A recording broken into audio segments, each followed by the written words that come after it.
Kalau kami mengingat pengalaman hidup kami bersama dengan Engkau ya Tuhan. Tuhan mendatangkan kepada mereka panglima tentara Raja Asyur.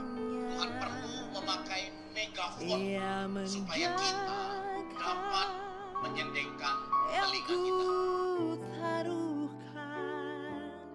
Hingga harinya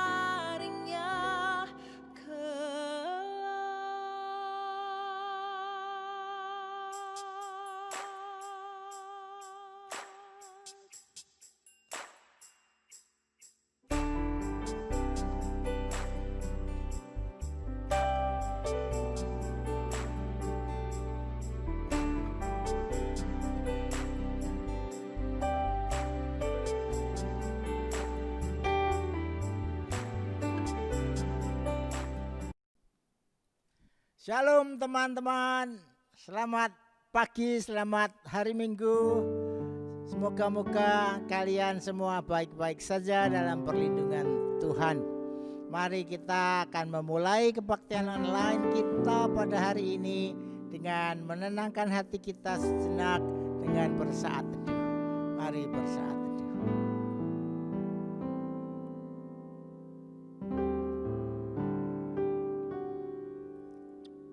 Sekarang kita akan memulai kebaktian kita. Silahkan teman-teman berdiri. Ibadah pada hari ini dimulai dengan mengakui bahwa pertolongan kepada kita datangnya dari Allah pencipta langit dan bumi. Turunlah atas kita sekalian kasih karunia dari Allah Bapa, Allah Putra, dan Allah Roh Kudus. Silahkan duduk kembali. Kita angkat satu nyanyian pujian kepada Tuhan. El Shaddai, El Shaddai, Allah Maha Kuasa.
Melimpah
El Shaddai mulia,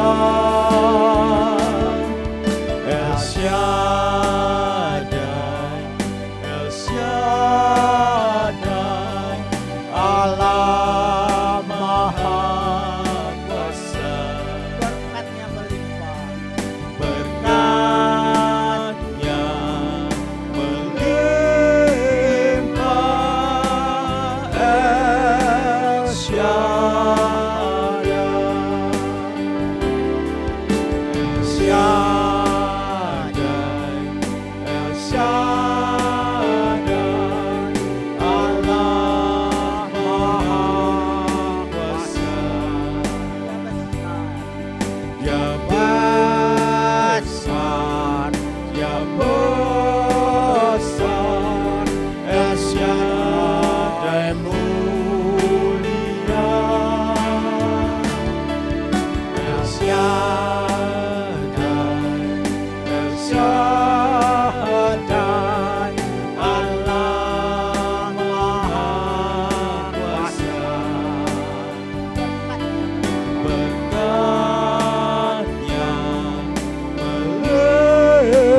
melimpah, El Shaddai. Mari kita sekarang menaikkan doa ucapan syukur kita. Mari kita berdoa. Bapa di dalam surga, kami mengucap syukur dan terima kasih karena kasih-Mu yang besar, karena anugerah-Mu yang besar, kami boleh diselamatkan. Terima kasih untuk pemeliharaan-Mu ya Tuhan. Apa yang kami makan, apa yang kami minum, apa yang kami pakai, biar kami selalu mengucap syukur kepada Tuhan. Kami tidak mengeluh, kami tidak mengomel, tapi kami mau bersyukur kepada Tuhan karena kebaikan Tuhan, karena pemeliharaan Tuhan. Kami serahkan kebaktian online kami ini sampai pada akhirnya ke dalam tangan Tuhan saja. Berfirmanlah, kami siap mendengar.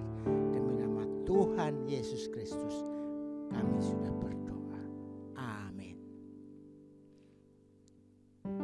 Sekarang kita akan membaca ayat firman Tuhan yang diambil dari Kolose pasal yang ketiga ayat 2 dan 3.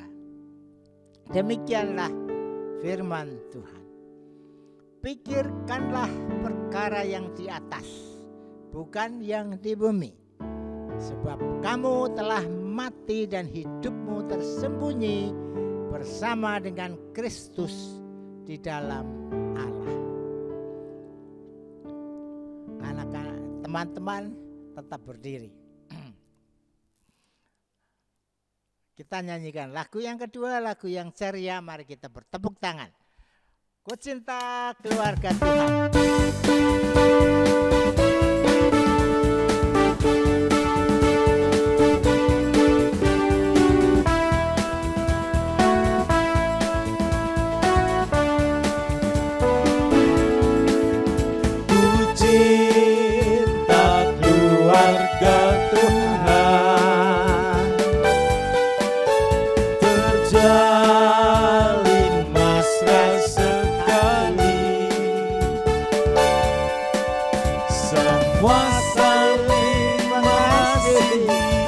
Betapa senangku menjadi keluarganya Tuhan.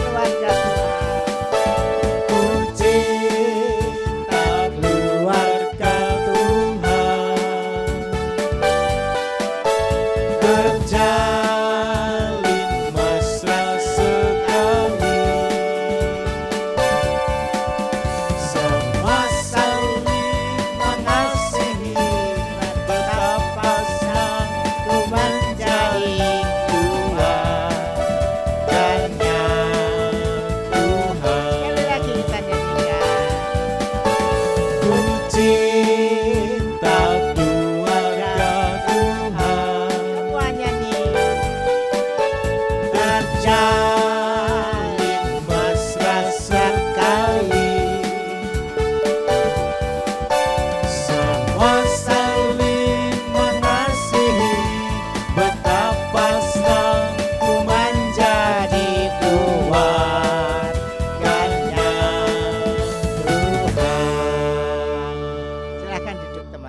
Kita saling mengasihi ya di dalam satu keluarga, itulah kuncinya keluarga kita diberkati.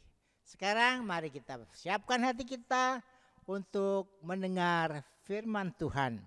Untuk itu kita sambut dengan menyanyi Seperti Rusa Rindu Sungaimu. Ya, kita selalu rindu mendengar firman Tuhan, belajar dari Tuhan, Tuhan yang sempurna.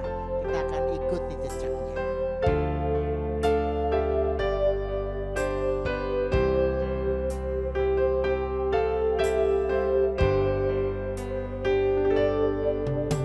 Seperti rusa rindu sungaimu, jiwaku rindu Engkau.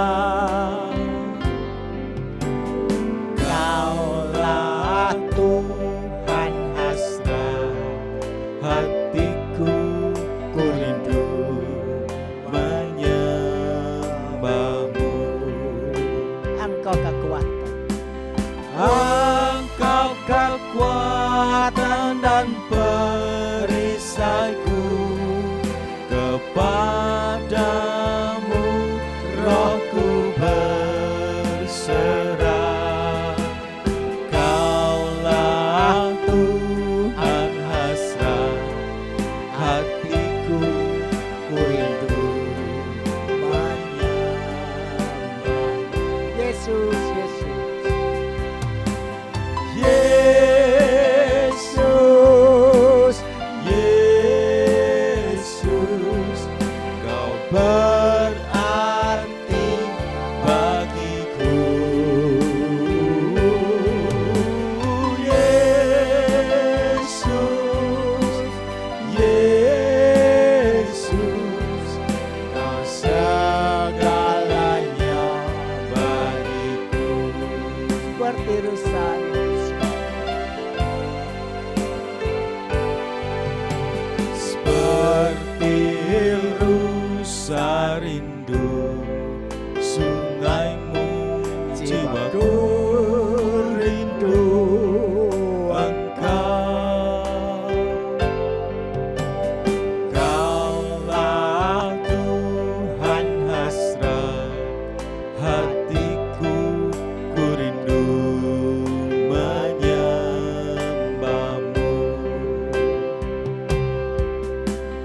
Engkau kekuatan dan perisaiku, kepadamu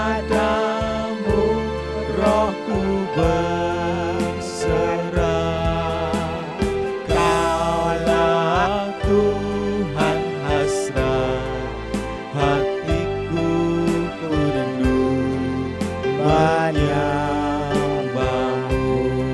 Yesus, Yesus. Yesus, Yesus, Kau berarti bagiku.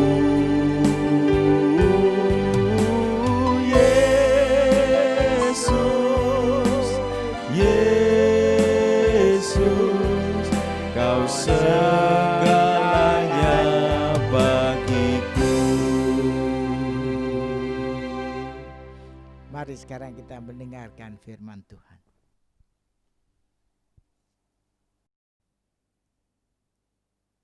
Mari kita satu di dalam doa. Bapa di surga, kami bersyukur untuk hari yang baru yang Tuhan berikan bagi kami di hari Sabat ini untuk kami boleh beribadah kepada Tuhan. Sekalipun melalui online, hati kami tetap bersuka cita. Kami sudah memuji dan memuliakan Tuhan. Sebentar kami akan mendengarkan firman-Mu Tuhan. Kiranya Engkau menolong kami, anak-anak-Mu, untuk dapat mengerti dan memahami apa yang menjadi kehendak Tuhan di dalam setiap kehidupan kami sebagai tunas remaja Kristus di tempat ini. Biarnya Tuhan memberkati pemberitaan firman-Mu dari awal sampai pada akhirnya. Di dalam nama Tuhan Yesus Kristus kami menyerahkan jam pemberitaan firman Tuhan ini ke dalam tangan kasih setia-Mu. Dengar doa kami ya Tuhan. Di dalam nama Yesus kami sudah berdoa dan bersyukur. Amin. Shalom teman-teman yang terkasih dalam Yesus Kristus. Bagaimana kabarnya di masa-masa pandemi seperti ini? Saya percaya setiap kita ada di dalam pemeliharaan dan juga pertolongan Tuhan. Hari ini ada 2 bagian firman Tuhan yang menjadi perhatian setiap kita, yaitu dari kitab Kolose pasal 3 ayat pertama hingga yang keempat, kemudian Efesus 6 ayat pertama hingga yang ketiga. Saya akan membacakan bagi setiap kita.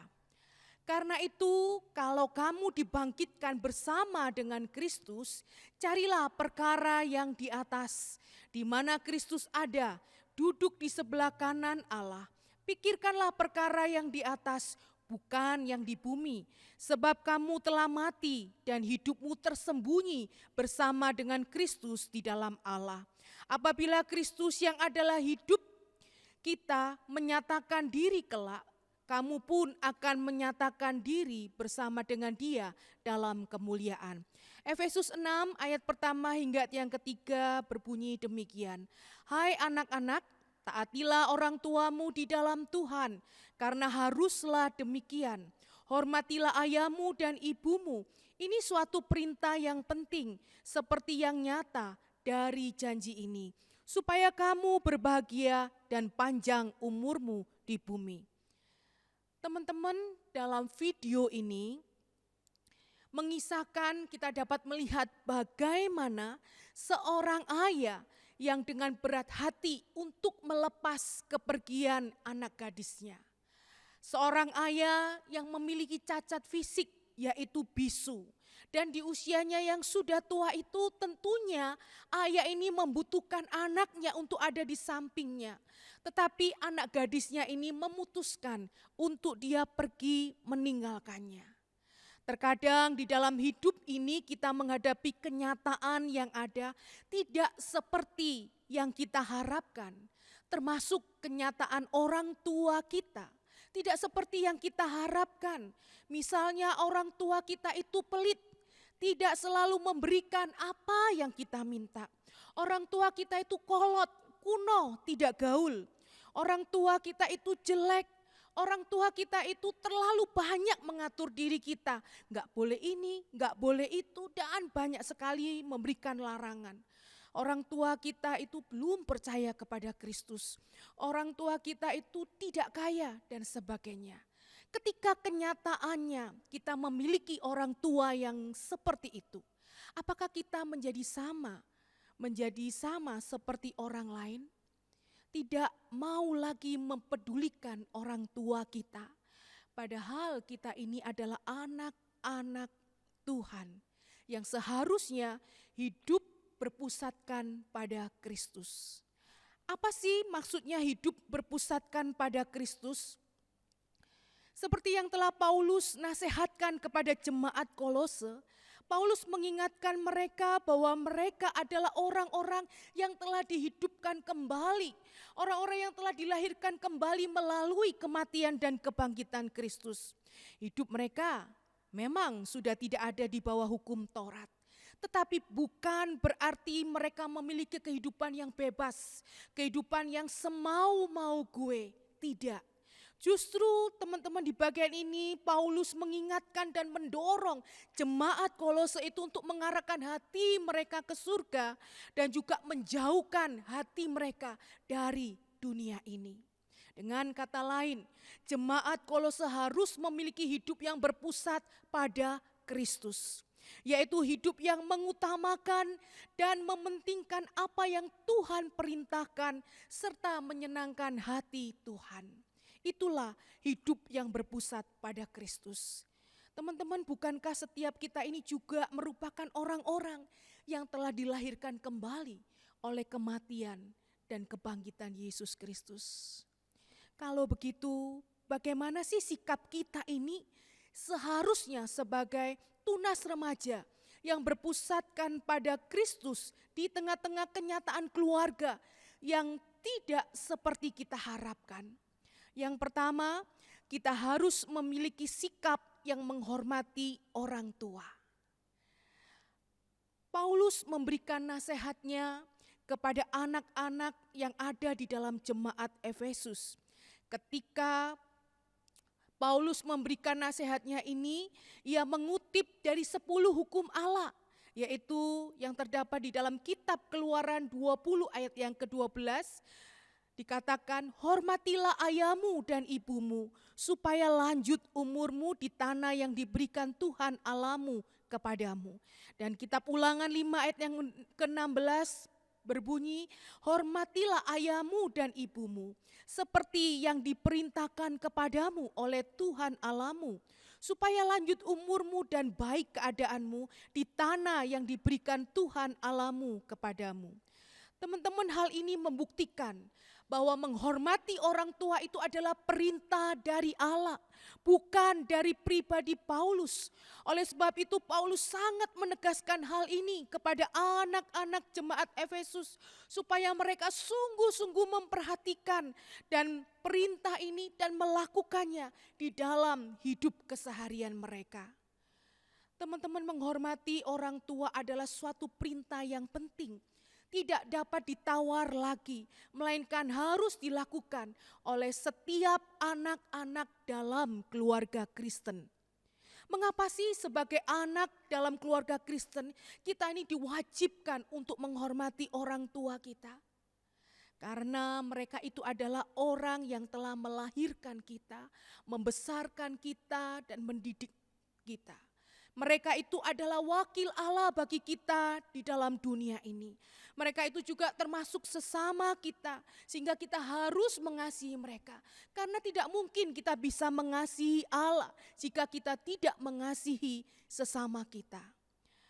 Di sini Paulus menghendaki setiap anak-anak di dalam keluarga Kristen bukan sekedar dalam memberikan penghormatan kepada orang tua, bukan basa-basi dalam memberikan penghormatan kepada orang tua. Menghormati orang tua itu lebih daripada mengasihi, sebab di dalamnya terkandung rasa takut, karena Allah memberikan perkenanannya atas mereka untuk menjadi orang tua kita. Bagaimanapun keadaan orang tua kita, mereka mempunyai otoritas dari Allah bagi kita anak-anaknya. Sebagai orang tua, mereka berhak mendapatkan respek dan penghormatan dari kita anak-anaknya. Teman-teman, terlepas dari seburuk apapun orang tua kita dan telah mengecewakan hati kita, sebagai anak-anak yang hidup berpusat pada Kristus, kita harus menghargai dengan tetap menghormati mereka. Dan tanggung jawab untuk menghormati orang tua kita berlangsung seumur hidup kita, teman-teman. Tidak ada batasan usia untuk kita berhenti dan tidak menghormati orang tua. Selama kita memiliki orang tua, kita harus menghormati mereka. Teman-teman yang dikasihi Tuhan, saya mempunyai pengalaman di dalam kehidupan keluarga. Ketika papa saya masih hidup di dalam dunia ini, kami 5 bersaudara. Mama bekerja sebagai ibu rumah tangga, papa saya adalah seorang pekerja di sebuah bengkel bubut.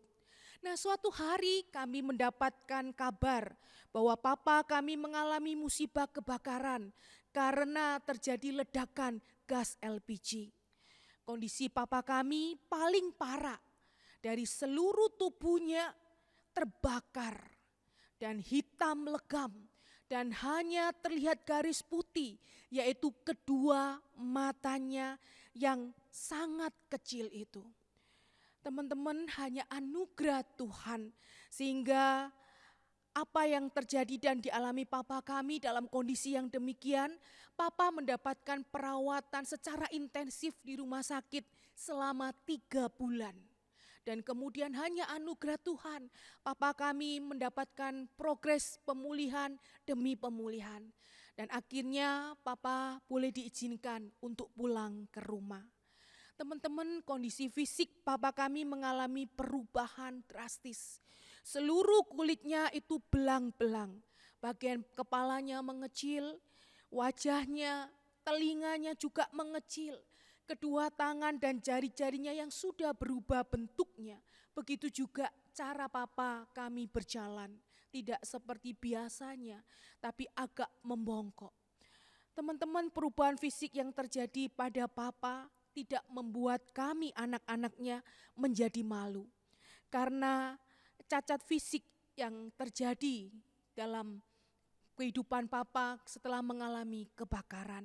Sebaliknya kami sebagai keluarga merasa bangga karena kami mempunyai Papa yang sangat mencintai dan mengasihi kami.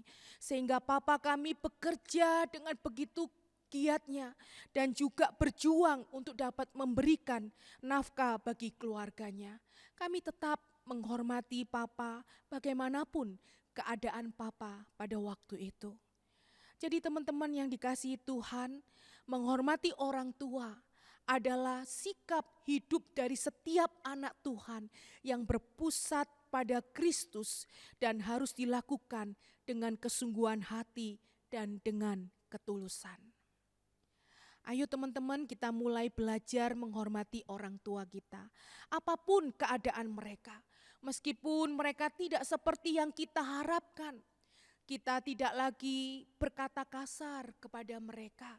Kita tidak lagi marah-marah, berteriak kepada mereka. Mari kita mulai mengasihi mereka, mulai membantu pekerjaan rumah tangga, dan kita mendoakan mereka.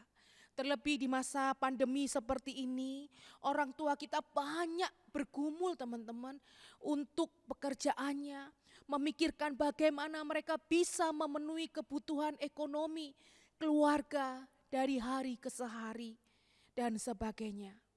Itulah hal yang pertama yang dapat kita pelajari. Hal yang kedua, bagaimana sikap kita ini seharusnya sebagai tunas remaja yang berpusatkan pada Kristus di tengah-tengah kenyataan keluarga yang tidak seperti kita harapkan. Yang kedua, kita harus memiliki sikap yang mentaati orang tua di dalam Tuhan. Kita harus memiliki sikap yang mentaati orang tua di dalam Tuhan. Paulus memberikan dorongan dan semangatnya kepada anak-anak untuk mentaati orang tua mereka di dalam Tuhan.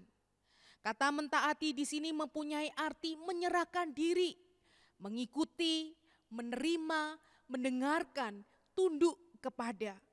Dan dikatakan di dalam Tuhan, menunjukkan bahwa dalam mentaati orang tua, anak-anak itu harus bersatu bersama dengan Tuhan. Bukan hanya diri mereka sendiri, tetapi dengan Tuhan. Bukan menurut konsep atau pemikiran mereka, tetapi menuruti firman Tuhan. Sehingga mentaati orang tua bukan karena sekehendak hati kita untuk mau taat melakukannya, tetapi karena adanya ketundukan hati kita kepada Tuhan dan kepada firman-Nya. Mentaati juga bukan berarti mengikuti semua hal yang orang tua kita inginkan, karena ada catatannya, yaitu mentaati di dalam Tuhan. Jika orang tua meminta kita untuk melakukan hal-hal yang bertentangan dengan firman Tuhan, mari kita lebih mentaati apa yang Tuhan katakan, apa yang firman Tuhan katakan, daripada kita mentaati orang tua, tetapi tetap dengan sikap yang menghormati mereka. Jadi teman-teman, mentaati orang tua itu berarti mendengarkan apa yang dikatakan oleh orang tua kita. Tidak boleh kita membantah dan segera melakukan dengan ketundukan hati kita kepada Tuhan dan kepada firman-Nya. Mengapa? Karena orang tua kita itu lebih banyak pengalaman di dalam perjalanan kehidupannya. Dan dengan hikmat dari Tuhan, mereka tahu apa yang terbaik bagi kita anak-anaknya. Teman-teman, ketika saya mempersiapkan ini, saya membaca sebuah artikel catatan Heron yang ditulis oleh teman saya sendiri. Di situ ada sebuah ilustrasi tentang seorang anak remaja yang memiliki ibu seorang penjudi. Sejak kecil ia terbiasa disuruh, diminta ibunya untuk pergi ke suatu tempat untuk membeli perangkat untuk judi agar tidak diketahui oleh pihak yang berwajib. Namun ketika ia sudah beranjak ke remaja dan dia menerima Kristus sebagai Tuhan dan Juru Selamatnya, ia mulai bertumbuh di dalam iman dan dia mulai mengenal akan kebenaran itu. Ia mulai tahu bahwa apa yang dilakukan oleh ibunya itu adalah dosa. Karena ibunya itu kecanduan judi dan juga melanggar hukum. Nah, suatu hari ibunya memintanya untuk pergi membeli perangkat judi itu. Dan kali itu dia menolak dengan kalimat dan nada yang sopan. Ibunya kaget dan langsung membentak dan berkata, "Kamu sudah berani kurang ajar sama mama dan tidak taat sama mama ya." Nah, remaja ini gentar teman-teman, tetapi tetap dengan hormat ia pun memberikan jawab kepada mamanya, "Mama, aku menghormati mama, tapi maaf ma, untuk yang satu ini saya tidak bisa melakukannya karena ini adalah dosa dan melanggar hukum. Tapi kalau mama minta aku belanja atau antar mama ke dokter, mencari obat ke apotek sampai semalam-malaman, aku akan melakukan semuanya itu, Ma. Aku akan melakukannya." Teman-teman, mamanya marah-marah. Mamanya ngomel-ngomel dengan anak remaja ini. Tapi anak ini tidak bersalah dalam sikapnya. Ia tetap mentaati dan menghormati orang tuanya. Jadi ketaatan kita kepada orang tua tidak melebihi ketaatan kita kepada Tuhan. Firman Tuhan yang menjadi dasar bagi kita untuk taat kepada orang tua kita. Mari teman-teman, kita mulai hari ini yuk kita untuk belajar mentaati orang tua kita. Ketika orang tua kita meminta bantuan kepada kita, jangan tunda, segera lakukan. Karena itu menyenangkan hatinya, terlebih menyenangkan hati Tuhan. Ketika orang tua kita melarang untuk kita melakukan sesuatu, janganlah kita melawan. Janganlah kita memberontak, karena mereka itu sangat mengasihi kita. Dan Allah memberikan hikmat-Nya untuk mengetahui yang terbaik buat kita. Mari kita belajar untuk melakukan apa yang orang tua kita perintahkan dengan kesungguhan hati kita. Kita mau melakukan semuanya, bukan semata-mata untuk orang tua kita, tetapi kita melakukan semuanya itu untuk Tuhan. Kiranya Roh Kudus menolong setiap kita untuk terus memiliki hidup yang berpusat pada Kristus. Di tengah-tengah kenyataan keluarga yang tidak seperti kita harapkan. Setiap kita menjadi anak Tuhan yang mentaati, yang menghormati orang tua kita di dalam Tuhan. Mari kita satu dalam doa. Bapa di surga, sungguh kami bersyukur atas kebenaran firman-Mu hari ini yang mengingatkan kami, yang menegur setiap kami untuk setiap kami anak-anak-Mu ya Tuhan.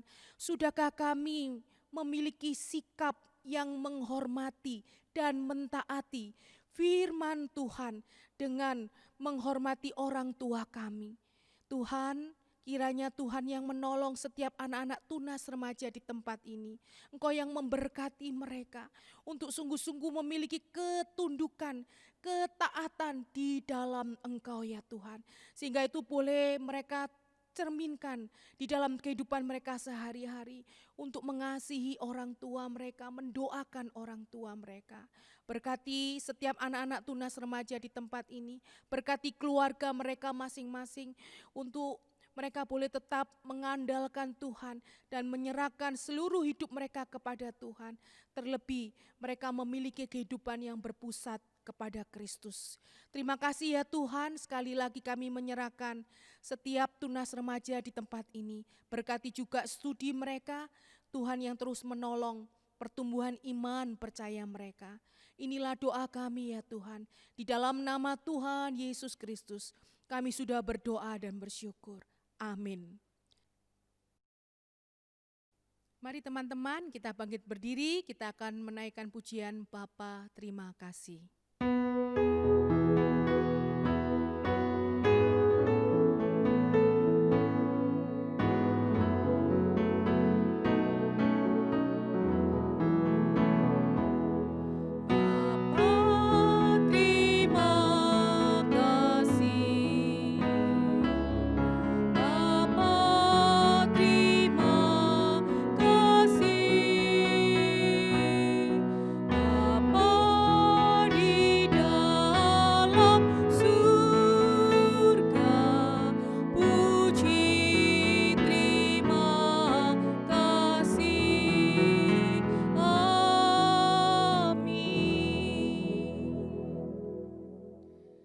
Selamat hari Minggu, Tuhan Yesus memberkati.